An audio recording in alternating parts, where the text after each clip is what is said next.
a life story about a girl Julia from a provincial town. Having got a job as a waitress, the director began to give her signs of attention and brazenly pester. But the patience of the girl quickly ran out. The director brazenly humiliated the waitress. And when she installed a hidden camera, everyone was not to laugh. Welcome back to Tales Tracks. I am excited to share a new story with you. Let's get started.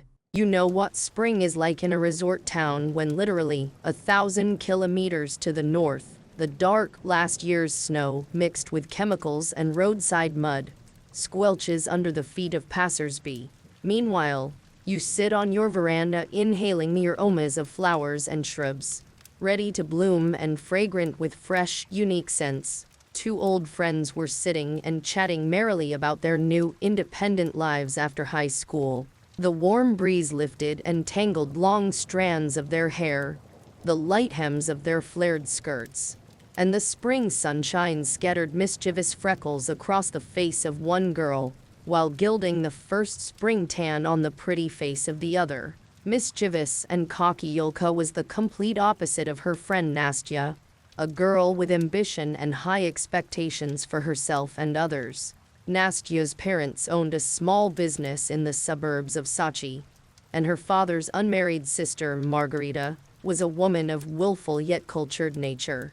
It was evident from the start that Nastya would have a bright and prosperous future, unlike the half-orphaned Yulka, whose father had heroically died in a fuel tanker fire near Adler 2 years ago. Yulka, already a bit of a rebel and resentful, suddenly withdrew into herself, with Nastya becoming her only confidant and close friend. Despite her high status and ambition, Nastya possessed a kind soul and always offered words of comfort and support. "Where are you planning to go to university?" Nastya shared her plans, knowing Yulka could not afford to pursue finance and management. Yulka, as the daughter of a heroically deceased Emercom officer, could count on a scholarship. But not at this university, and not in such a prestigious faculty. "It's not for me. Since childhood, I've dreamed of treating animals or breeding plants. You know that exact sciences aren't my thing," Yulka replied with sadness in her eyes, realizing that even if she secured a scholarship, who would pay for her accommodation and food? Her mother spent all her money on treatment and rehabilitation for her brother, who had suffered from cerebral palsy since birth. Her mother herself had also lost much after her husband's death, suffering from constant chest pains, shortness of breath, and dizziness, symptoms of serious health problems. "Don't be sad. We'll still be friends and meet on weekends. By the way, your Dimka is also going to study finance. But how can he afford the exorbitant tuition? His mother is a nurse, and his stepfather doesn't like him much unless his grandmother sponsors him," Nastya added, with a sparkle of mischief in her eyes. "Why are you telling me this? Have you got your eye on him?" Yulka asked, distrust evident in her voice, knowing that Dimka couldn't stand Nastya's character and avoided any communication with her. Spring flew by quickly, as if sped up in a movie. Tomorrow was the last day, and Yulka didn't have any decent shoes. She hadn't asked her mom for anything in a long time, knowing the answer in advance. "Daughter, Nikolenka needs medicine. He's in pain and won't live without it. To buy shoes for 1 or 2 nights is an unforgivable luxury for us. I'm sorry and don't judge me." Yulka hadn't judged anyone for a long time. Life had taught Yulka to be strong and not to bend to circumstances. Dimka's mom, a kind-hearted woman, promised to lend her Louboutins, a term she used for any shoe with a heel higher than 6 centimeters, for 1 or even 2 evenings. The prom was approaching. "That's it, Yulka. We're free. We're not high school students anymore. If you only knew how much I want to get away from home, from that hateful Margarita, from these endless tutors. By the way, have you applied yet?" "I applied to Sochi University for management and finance. Dimka's going there too. Maybe you'll come with us." "What do you care about veterinary school? Your university isn't even close." and we could rent an apartment together. Think about it. We have prospects, and you have broken paws and tails. Nastya persisted, realizing she would now have to write essays and scientific papers herself, tasks Yulka had often helped with at school. I'm not going to study for prospects. I'm going for a vocation. Do you know what that is? You don't, but I do. Well, Dimka will look after you. He won't let you get hurt, Yulka chuckled, aware of her boyfriend's undisguised dislike for Nastya. And I will study not at Sochi University, but at the Kuban Agricultural Academy. It's not close, but I've got a scholarship. I'll study in the evening department and work during the day or night to make a living. My mom and brother need help too. You'll study in Krasnodar. That's so far. What about me? And Dimko? Does he even know about it? Nastya was puzzled by her friend's choice. I couldn't afford to study in Sochi. 50,000 a year is an unaffordable sum. Commuting from Sochi is too time-consuming, and living there would be an additional expense. In Krasnodar, they offered me a dormitory and a scholarship as the daughter of a deceased rescuer. The choice was obvious, even though my mom's been crying for days. It will be hard for her without my help in the house and garden. I'll try to help her financially, at least a little.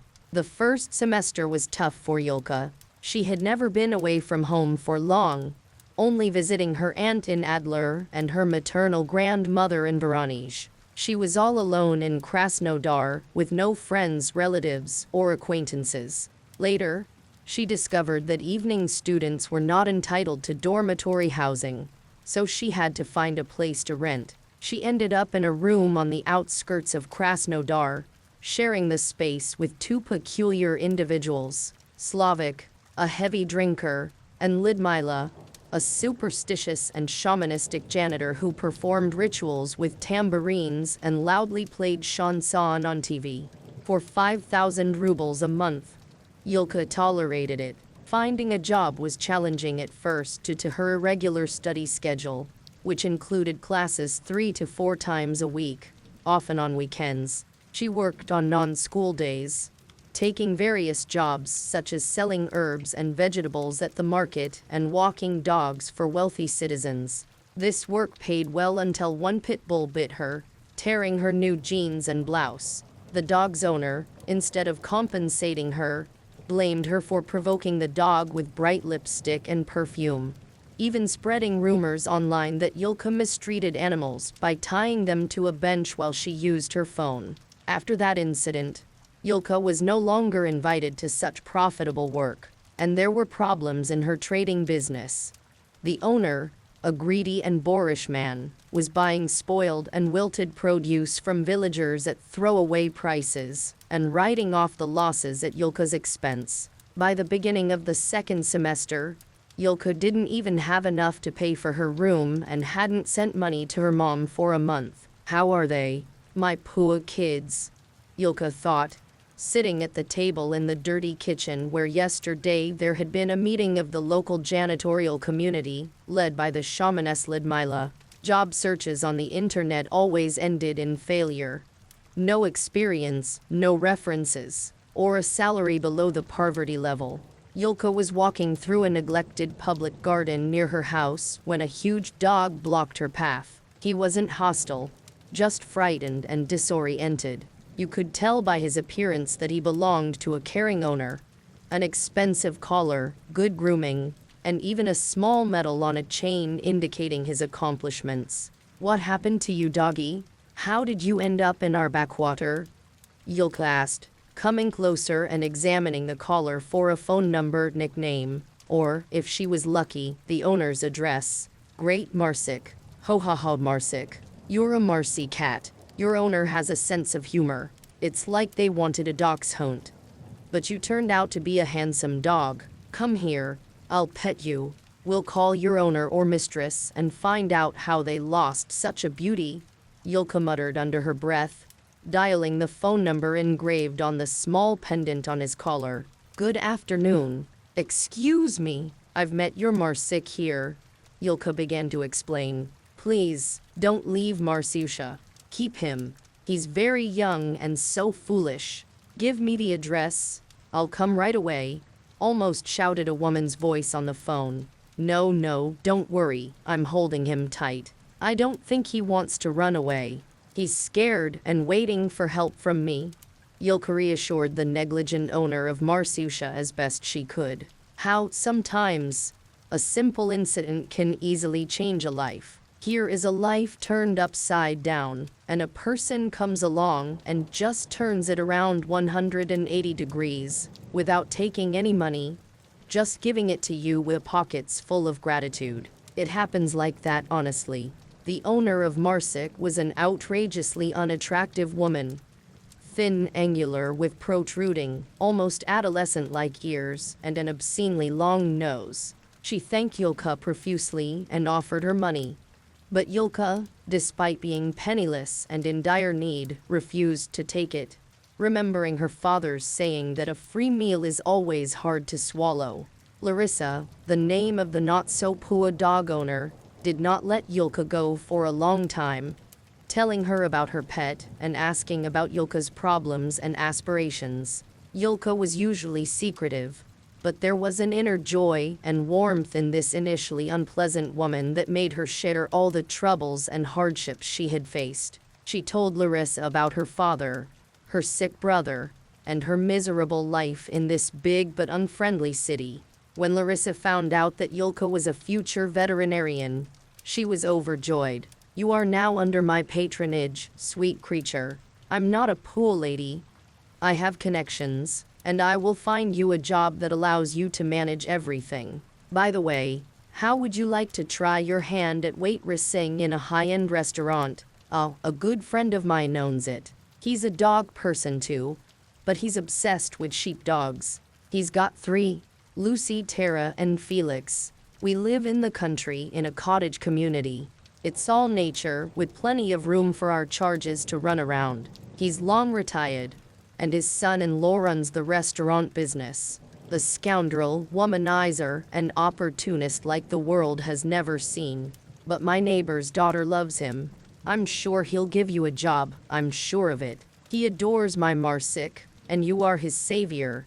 The owner of the dog chirped incessantly. And an apartment, sweetheart. We'll find you an apartment. You don't belong next to these ghouls and shamanesses, Larissa cheerfully informed. She took Yulka's phone number, and to Yulka's astonishment, got into a foreign car and drove away. A week later, Yulka was being instructed in an elite restaurant of the city. Such splendor and luxury she couldn't even imagine in her dreams. The expensive uniform fit her lovely figure like a glove. The work schedule was flexible just for her, and the work was paid in shifts. The small, cozy apartment in the bedroom district wasn't luxurious, but it was livable and affordable. Thank you, God, for your help.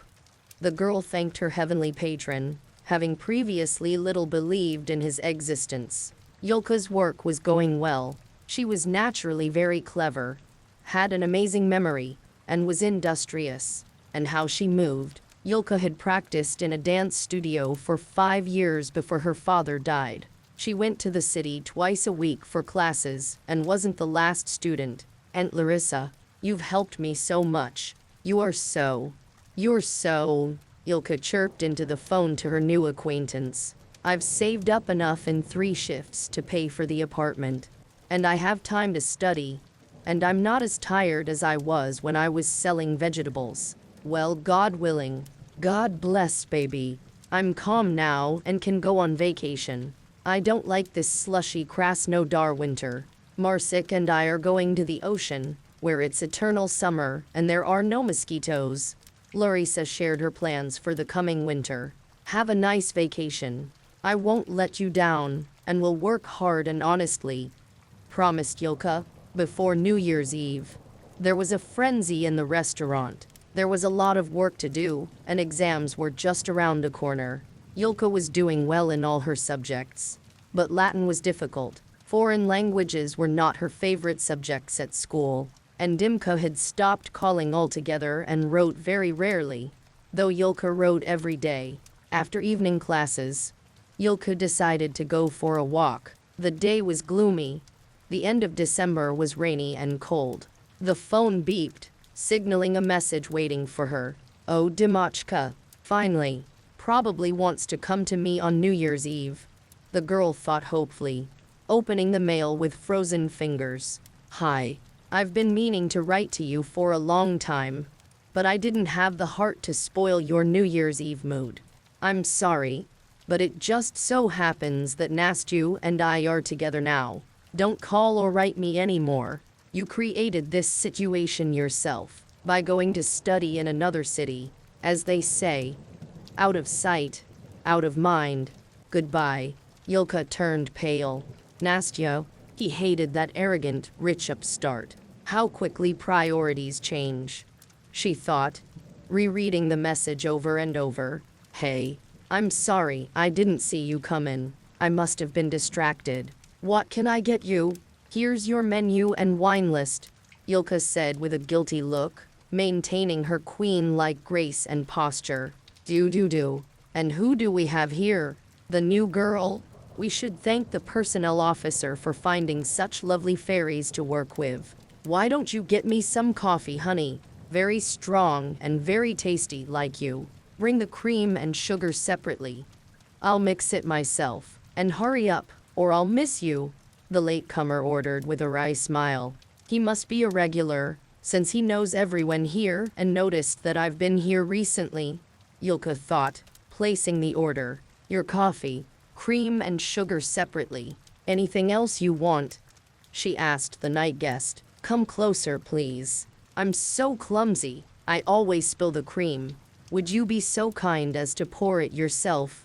The visitor asked politely.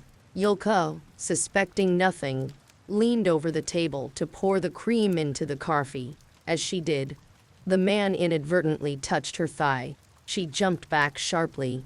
You shouldn't have done that. This is a decent establishment, not a diner. And from now on, please respect the staff and don't do anything that could get you punched in the face, Yulka added, keeping her etiquette in check. She turned to leave, but the man grabbed her arm and tried to pull her onto his lap. Agile and athletic, Yulka managed to slip out of his clutches. The security guard, Valera, instead of ejecting the offender, stood like a stone statue from Easter Island, apologizing to the man for the actions of a young and inexperienced waitress. Yulka, bewildered, quickly withdrew to the kitchen until the overnight guest had left the restaurant. Valera, what was that? She demanded once she'd calmed down and tidied herself up. Not what, but who. That was Mark Anatolievich, the owner of the restaurant. Yo, I'll admit, he's a little too friendly with our waitresses, but it's worth it. At your market job, you used to make in a month what you make here in a week, and his good attitude and generosity are to be appreciated and rewarded. You'll get bonuses, vacations whenever you want, and you keep all your tips. How do you like the prospect? So put that attitude in check and be a little more cooperative next time. Everyone here has been through it, and you too. Yulka grinned evilly. No, I've only been through 2 Chechen wars, and my pension is 5 times less than my salary.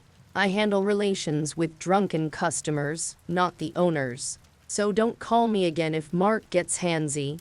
Valera finished his speech, staring at the computer monitor. So, who is the man who got me a job here on the recommendation of an acquaintance? She said it was his restaurant.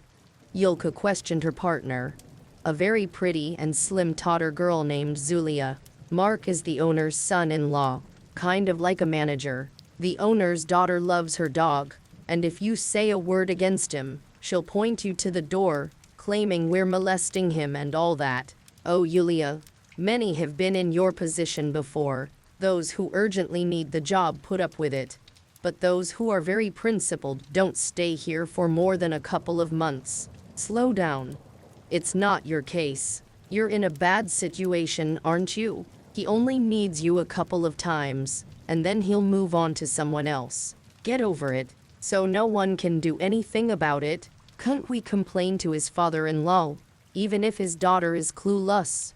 Yulka whispered, fearing Valera might overhear. Sad thoughts had been overpowering her for several days.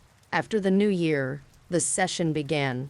The unpleasant client did not appear. For 2 days, Yulka tried to call Larissa, but the girl on the phone politely explained that the service of this number has been discontinued. A guy from the parallel stream was giving her all sorts of signs of attention, chasing her around the academy, and trying to invite her to spend time together. "I don't care about you right now," Yulka answered rudely to his insistent displays of attention. Vlad was also a night student and worked part-time at an online store during the day. He was handsome and funny, and maybe under different circumstances, Yulka would have responded to his attentions, but not now. "Vlad, honestly, you're nice, but I'm in trouble, and I don't have time for courtship or anything," she justified herself, showing honesty on her face. "And you tell me your problems. Maybe I can help. One head is good, but 2 mutant," Vlad concluded cheerfully, even making the pretty girl laugh. For some reason, Yulka trusted this seemingly kind and helpful guy. "Our store sells office equipment, cell phones, camcorders, and other stuff like that. How about this? I teach you how to set up a hidden camera. You agree to meet with this Mark, slip him a sleeping pill in his wine to avoid socializing, and the camera will film the whole thing. We'll put it on your phone, and that's it. The only thing is, how do we get that dirt to the real owner of the restaurant? What's his name?" "What about the internet?" Vlad asked. "I think Larissa mentioned his name to me once, but I don't remember it. I'll find a way. We're going to have important negotiations at the restaurant soon. The father-in-law has decided to turn the restaurant over to his son-in-law. That's when I'll show you the interesting movie." Vlad explained the working principle of the camera at length. Yulka understood, and they even made a small video to eliminate all mistakes and blunders. It was impossible to make a mistake. On Sunday afternoon, the guard Valera came to Yulka and asked her to come into the staff room. Yulka immediately felt that the fish had bitten. "Well, my dear, did Valera explain the situation to you? Or should I tell you how pretty girls work in my restaurant?" Mark asked playfully and smiled so vulgarly that Yulka shuddered. "I agree. I really need this job. When can we meet? Let's not drag this out. I'm uncomfortable with the very expectation," Yulka said with obvious disgust. "You shouldn't say that. No one has ever been dissatisfied. Let's do it tonight. Do you know the Hotel Laguna? Although, how would you know it? You'll be the first to arrive. I'll give you the address and book a room in your name." "Well, let's meet there at 9, Mark said, handing her a piece of paper with the address. Yulka took a deep breath, nodding as she left the room. She knew what she had to do and hoped everything would go according to plan. "Get everything ready, because I hate waiting. We have a meeting of restaurateurs tonight, and after that, I'm all yours," Mark declared, his lustful gaze unwavering. "All right, I'll make all the arrangements. You won't have to wait," Yulka replied wryly and disappeared behind the office door. Hotel Laguna was a second-rate establishment on the outskirts of the city. It was clean but lacked glitz and glamour. After checking in and going to the room, Yulka immediately started looking for a discreet place to set up the camera. She installed it in a wall sconce, checked the angle, and was very pleased with the setup. The refrigerator was already stocked with wine and cognac. She ground the sleeping pills to dust and hid the powder in an empty medicine capsule. Mark arrived at midnight, already drunk. "Oh, the table's set, and the lady in white is waiting for her first candlelit dinner," he quoted. "Either from a book or a movie. Everything for you, Mark Anatolievich. Shall I pour you some wine, or do you prefer cognac?" Yulka asked, her whole body shaking with fear. "Pour it here. I don't care what it is. I'm going to take a bath. It's hot, you know." Pouring Mark a large glass of wine and adding all the powder, Yulka lay on the bed with the grace of a former courtesan. "God, I hope this works. What if he doesn't fall asleep?" she whispered. "Here I am." Mark emerged from the bathroom, dressed provocatively. Yulka's hands shook with the audacity of her plan, as if she had just robbed a bank. "Your cup, my king," she said, mimicking a line from some historical movie. "You're really into the role. I respect that," Mark responded, emptying the glass in a few gulps. He fell asleep almost immediately. Yulka hadn't expected such a quick effect from the sleeping pills. She had carefully researched medications that promoted rapid sleep, especially in combination with alcohol, without causing great harm to the body. Vlad had helped her acquire the pills. After checking the tape and putting away the camera, she left the hotel unnoticed. Vlad was waiting for her outside the gate. "How was it? Did you like it?" Vlad called out cheerfully. "Very much, especially when he came out of the bath naked," Yulka replied, playfully slapping Vlad's chest. On Wednesday, negotiations were scheduled for the transfer of the restaurant to the new owner.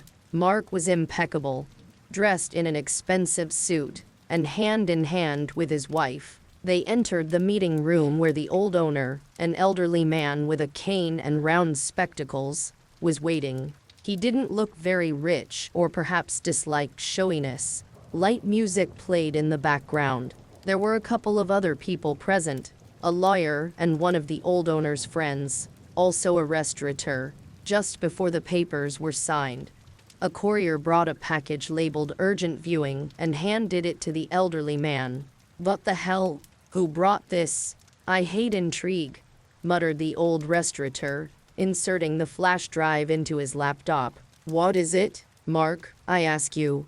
Who is the lady on the tape? I demand an explanation." The old man was so agitated that he nearly needed an ambulance. Mark's wife slapped him on the cheek and pointed to the door. "I'll send the divorce papers in the mail. I'll give you such a life that you'll be happy to be a pizza delivery boy or a janitor at a cheap diner," she declared. The restaurant staff was in complete confusion. The video showed a list of all the waitresses being forced into compromising situations and included Yulka's story about how she devised the plan. Mark's attempts to justify himself to his wife and father-in-law were futile. The seemingly sweet old man ordered the restaurant security to throw Mark out and to never allow him back into the restaurant under any circumstances. Valera, the security guard, was also kicked out by the other security guards. Mark's life became a living hell, with no livelihood, no place to live, and a tarnished reputation. He couldn't even get a job as a cab driver or courier. After pawning his wedding ring and the gold cufflinks his father-in-law had given him for his 40th birthday, he rented a corner of a bedroom and drank heavily. His wife, who brought the divorce papers for his signature, did not recognize the unkempt, unshaven man dressed in a wrinkled suit and stale shirt, who was once a handsome and prosperous husband. "Tell me, do you even regret playing me and my father for years? Humiliating women with your vulgar advances? How many have you thrown out just because they weren't your favorites? They say you even put married women in impossible situations. Sign the papers and get out of town.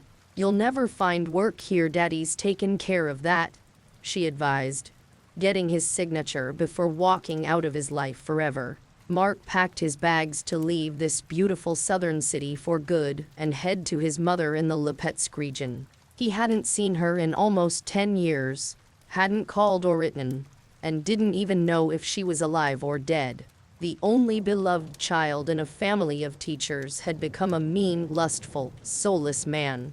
Is that what his mother, who loved literature and tried to instill in him a sense of beauty, had taught him? His father, a favorite history teacher of all the village children, had died of cancer, buried by almost all his students from 30 graduating classes. His mother was very ill at the time, having lived with his father for almost 30 years, confessing their love and fidelity to each other every day. What was his mother now? Alive? Well, how could such loving people give birth to such a wretched creature? Thoughts and doubts overwhelmed Mark. What will I do in this wilderness? Who would need me with my education as a tourism manager? he thought as the conductor brought him tea and bedding. Mark, is that you? Jesus, what's wrong with you? You look like you've been run over by a roller. The conductor, a woman Mark didn't recognize, lamented. Do I know you? Asked Mark, even pulling down his sunglasses to get a better look at the stranger. I'm Katya Trofimova. Don't you remember? At graduation, you swore eternal love, and I, a fool, believed it and made plans. She replied, tears in her eyes. But I have no regrets. I have a son. By the way, he looks a lot like you. No, don't worry. I have no claims. We don't need anything. I wanted to tell you at your dad's funeral. But then I found out you got a lucrative marriage and became a hotel boss. I didn't dare. And why would I? Gleb always considered my husband his father, and Oleg was a great daddy to the boy. Do you remember Oleg? You went to university together. You got in, but he went into the army, didn't get the grades. Your mom knew that Gleb was her grandson but kept quiet, afraid you'd be upset if you found out. Oleg was hit by a car last year. He spent a whole month in the hospital and was already on the mend. Katya cried, wiping her wet eyes with a napkin brought with the glass of tea. I didn't know. I'm sorry. Mom didn't write to me. Mark tried to justify himself. She didn't. How could she? You left the same day after your father's funeral. Anna Mikhailovna was crying and couldn't find a place for herself. I stayed with her then. That's when I told her everything. How happy she was about her grandson. She was so happy. I asked her not to say anything to anyone. She didn't. She just lived her life and always smiled when she saw Gleb. And then she was preparing him for university. And then, you didn't even come to the funeral, Mark, like a wave. Mom. Oh, he moaned, clutching his head with both hands as if he'd been stabbed or hit on the back of the head. We looked for your address or phone number, but nothing. You were getting married then, at Anatoly Nikolaevich's funeral. You ordered a photo of your future wife, said you were moving from your apartment to the mansion. But you didn't bother to leave an address or change your phone number. And Anna Mikhailovna told everyone that you called every day and promised to come, but business was taking up a lot of her time. So she left. Yulka and Vlad got married right after graduation. The wedding wasn't very fancy, just a few friends from the academy and relatives on both sides. Dimka and Nastya sent congratulations, but they couldn't come themselves as Nastya was in her last month of pregnancy. Let's use the money from the gifts to open a shelter for dogs, Yulka suggested. Let's do it. Vlad agreed with his usual enthusiasm and readiness for any change. They were both reckless, young, and it seemed like they could handle anything. I'll be the director of the shelter, and you'll be the chief doctor and loving mom for the dogs, Vlad declared, making a very businesslike and serious face. It's a deal. Only soon I will be a mom not only for dogs, Yulka said mysteriously. You mean I'll soon stop being a slacker and become a responsible parent? Vlad clarified with faint annoyance, and taking the future mom in his arms, spun her around the room to the music of Armstrong's What a Wonderful World. We are not a family. We are a team. We can overcome anything. There are no obstacles for us, Yulka screamed, waving her arms like windmill blades. That's how life is. The more warmth and love you give to people, the warmer you feel yourself.